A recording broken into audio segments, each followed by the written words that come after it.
मेरे प्रिय बच्चे, तुमने देखा है ना, वो लोग जो दुनिया के सबसे गहरे दर्द से गुजरे हैं, फिर भी हर किसी को मुस्कुरा कर जवाब देते हैं। वो जो खुद बिखर गए लेकिन दूसरों के सपनों को पूरा करने में लगे रहे। शायद तुम भी ऐसे ही हो। शायद तुम्हें भी कई बार लगा होगा कि अब और सहन नहीं कर सकते, किंतु देखो, तुम आज भी यहीं हो, अपने पैरों पर खड़े हो। हाँ, घाव है, तकलीफ़ें हैं, किंतु फिर भी तुम मुस्कुरा रहे हो। यह तुम्हारी सबसे बड़ी ताकत है।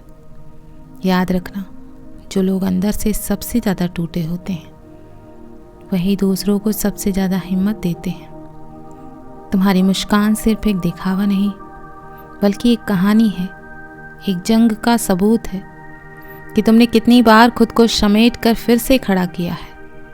और यही तुम्हारी असली जीत है मेरे प्रिय, जिसे तुम्हारे रोने से, गिड़गिड़ाने से कोई फर्क ना पड़ता हो, उसके सामने क्यों अपनी खुशियों की भीख मांगते हो। हर कोई इस काबिल नहीं होता कि तुम उसके सामने अपने जख्म खोल दिया करो। कहने को तो यहाँ सभी अपने हैं, लेकिन होता कोई अपना नहीं है। समय के साथ तो हर कोई बदल गया है यहाँ। और तुम्हें यह जानकर हैरानी होगी कि अब तुम्हारा उनके सामने रोना अब लोगों के लिए सिर्फ एक ढोंग है, एक नाटक है। कोई भी तुम्हारे आंसुओं को नहीं समझेगा। जब भी तुम उनके सामने रोओगे तो वो यही शब्द कहेंगे कि तुम्हारे आंसू केवल एक नाटक है, अब यह नाटक बंद करो। कोई तुम्हारी तकलीफ नहीं समझता है। किसी को अपना समझकर तुम उसे अपने दिल का हाल सुना देते हो, किंतु लोग तुम पर हंसते हैं, तुम्हें मूर्ख समझते हैं। मेरे बच्चे, मैं जानता हूं रिश्ते तुम्हारे लिए प्राथमिकता हैं। तुम लोगों के स्वभाव को जानते हो, लेकिन फिर भी उन पर अपना स्नेह लुटाते रहते हो, उन्हें सम्मान देते रहते हो, इस उम्मीद में कि कभी तो उन्हें तुम्हारा प्रेम समझ आएगा, कभी तो वह तुम्हारी कदर करेंगे, तुम्हें समझने की कोशिश करेंगे। किंतु बदले में तुम्हें बार बार अपमान का ही घूंट पीना पड़ रहा है। उनके द्वारा दिया गया अपमान ही सहना पड़ रहा है। मेरे बच्चे, किसी रिश्ते को बचाए रखने के लिए तुमने बहुत बेइज्जती सही है। अपने आत्मसम्मान को कुचलकर तुमने उनके अपशब्द सहे हैं, लेकिन फिर भी वह संतुष्ट नहीं हुआ। उसे तुम में हजारों खामियां दिखती हैं। तुम उसे खुश करने के लिए वह भी करते हो जो तुम्हारे व्यक्तित्व के खिलाफ है। फिर भी वह तुम्हारा सम्मान नहीं करता, आदर नहीं करता। किंतु आज भी तुम हिम्मत नहीं हारे हो। तुम्हें लगता है ऐसा कि शायद तुम्हारे कर्मों को देखकर उसका मन एक दिन पिघल जाएगा, लेकिन यह तुम्हारी सबसे बड़ी भूल है मेरे प्रिय। जिसे अपनी भूल का पछतावा ना हो, जो जानता है कि गलती उसी की है, फिर भी वह अपनी गलती मानने के बजाय उन गलतियों का पिटारा तुम पर थोपता है, तुम पर क्रोध करता है। ऐसा व्यक्ति केवल अहंकारी होता है, और अहंकारी व्यक्ति कभी किसी की भावनाएं, किसी का प्रेम समझ ही नहीं सकता। इसीलिए मेरे बच्चे, अब तुम्हें उसका अहंकार तोड़ना ही होगा, तुम्हें उससे दूर जाना होगा। मैं जानता हूं यह बहुत कठिन होगा तुम्हारे लिए, किंतु आवश्यक भी है मेरे बच्चे, तुम्हारे लिए भी और उसके लिए भी। तुम्हें उसे समझना होगा कि जीवन में तुम्हारा मूल्य क्या है, तुम्हारी भूमिका क्या है। तुम्हारे प्रेम की ठंडी छाया में रहकर वह भूल चुका है कि ये छाया बहुत कम लोगों को नसीब होती है। मेरे बच्चे, तुमसे हर चीज़ उसे बहुत सहजता से प्राप्त हो जाया कर रही है, इसलिए उसे लगता है कि वह कुछ भी हासिल कर सकता है। उसे सर्वश्रेष्ठ होने का अहंकार हो चुका है। लेकिन मेरे बच्चे, अब बहुत जल्द ही सच से पर्दा उठ जाएगा। जीवन का सच उसे समझ आएगा।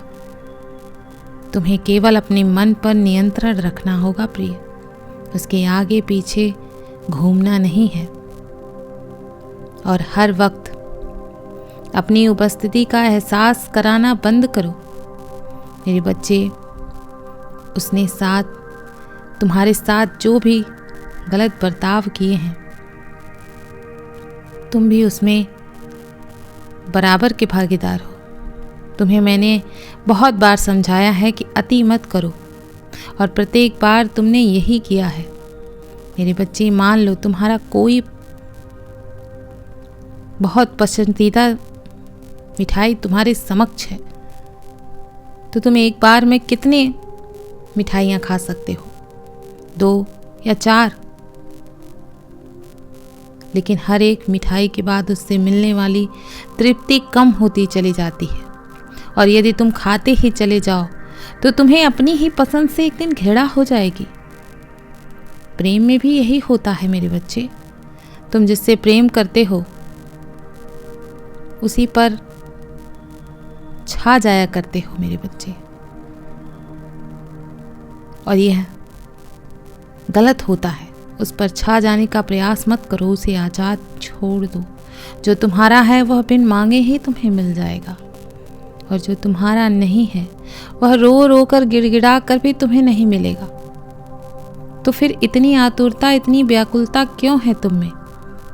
और फिर जीवन में करने योग्य और भी बहुत कार्य हैं जिस पर तुम्हारा कोई ध्यान ही नहीं है।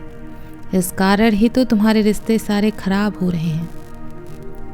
मेरे बच्चे, सबसे पहले अपनी उन्नति पर ध्यान दो, अपने जीवन पर ध्यान दो, अपनी प्रगति पर ध्यान दो, और अपने हृदय को इस पीड़ा से मुक्त करो। मुस्कुराओ, सकारात्मक रहो, इंतजार करो मेरे प्रिय। एक दिन तुम्हें वह सब कुछ प्राप्त हो जाएगा जिसके तुम असली हकदार हो मेरे प्रिय। मेरे बच्चे, आजकल तुम इतने परेशान क्यों हो? क्या तुम्हें मुझ पर पूर्ण विश्वास नहीं है? यदि है तो तुम इतने व्याकुल क्यों हो? क्यों बात बात पर रोने लगते हो? तुम तो सबको प्रेम बांटने वाले थे, फिर अचानक तुम्हारे मन में सबके लिए इतनी कड़वाहट क्यों भर गई है? तुम्हें अब किसी पर विश्वास नहीं होता। तुम्हें क्या लगता है तुम्हारी पिता तुम्हारी मनोस्थिति से अनभिज्ञ हैं? नहीं, प्रतिपल की खबर है मुझे मेरे प्रिय। मैं जानता हूँ तुम्हें वहाँ से भी धोखा मिला है जहाँ तुमने अपना सर्वस्व लुटाया था। वैसे तो बहुत सारे लोगों ने तुम्हारे साथ छल किया है, हर रिश्ते ने तुम्हें आजमाया है, लेकिन तुम्हें इसका कोई दुख नहीं, क्योंकि तुम पहले से ही उन रिश्तों का सच जानते थे। लेकिन इस बार किसी पर तुम्हें खुद से ज़्यादा भरोसा था। तुम्हें लगता था यह व्यक्ति खुद को दुख पहुंचा सकता है, लेकिन कभी तुम्हें चोट नहीं पहुंचाएगा। लेकिन उसने तुम्हें गहरी चोट दी, कुछ ऐसे शब्द बोले जिससे तुम्हारी आत्मा तक रोई है। तुमने यह ठान लिया है कि अब कुछ भी हो जाए, लेकिन तुम किसी पर भरोसा नहीं करोगे। मेरे बच्चे, आज मैं तुम्हें तुम्हारे रिश्ते का सबसे बड़ा सच बताने वाला हूँ। वह रहस्य बताने वाला हूँ जिसे तुम आज तक नहीं जान पाए। तुम्हारा प्रेमी जो तुम्हें हर पल दुख पहुँचाता था, तुम्हें नज़रअंदाज करता था, तुमसे दूर भागता था, तुम्हें लगता था अब उसका मन तुमसे भर गया है, अब वो तुम्हारे साथ नहीं रहना चाहता। लेकिन सच तो यह है कि वह खुद तुम्हारे साथ रहने के लिए तड़पता है, तुम्हारे लिए रोता है, मुझसे तुम्हारी खुशियों की भीख मांगता है। पूरे संसार में उसे तुमसे अधिक कोई प्रेम नहीं करता। मैं जानता हूँ कि तुम्हारे रिश्ते में बहुत खटास आई है, तुम्हारा मन निराशा से भर गया है, किंतु भरोसा रखो, जिस व्यक्ति पर तुमने अपना समय खर्च किया है उसका प्रेम सिर्फ तुम्हारे लिए है, उसका समय सिर्फ तुम्हारे लिए है। अभी जो तुम दोनों के बीच अनबन हो रही है, तुम्हारा रिश्ता टूटने की कगार पर है, वो केवल तुम्हारे प्रेम की परीक्षा है। तुम कभी हार मत मानना। मैं देख रहा हूँ कि तुम बहुत परेशान हो, चाहते हो कि अब फैसला हो जाए, साथ रहना है या नहीं, कोई एक निर्णय ले। वह तुम्हें समय नहीं देता, तुमसे बात नहीं करता। तुम बात करो ना। मेरे बच्चे, क्यों इंतजार कर रहे हो किसी का? तुमने उसकी खुशी के लिए सब कुछ बर्दाश्त किया है, उसकी गलतियों को माफ़ किया है, वह जैसा है उसे वैसे प्रेम किया है, किंतु वह तुम्हारे प्रेम की कद्र नहीं कर पाया। ओम नमः शिवाय।